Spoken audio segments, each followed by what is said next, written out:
Let's find an integer that makes the equation true. So we can use a square to represent the missing integer.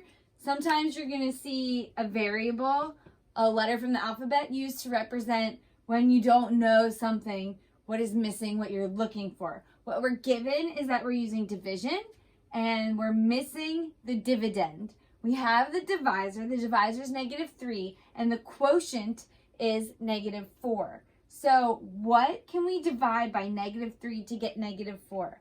I know that if I'm dividing by a negative, this cannot be negative because the negatives would cancel out.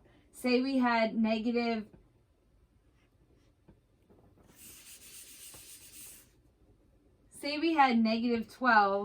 divided by -3.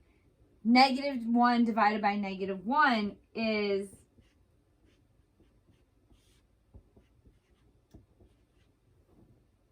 is equal to 1. -1 divided by -1 is equal to 1. And so we're left with 12/3, which is 4. So that doesn't work. We need to make sure that the sign is right. So this value has to be a positive value. We know it has to be positive. We know x is greater than 0. And we just saw that -12 divided by -3 is positive 4. So we can use that same sort of thinking. 12 divided by -3 is -4.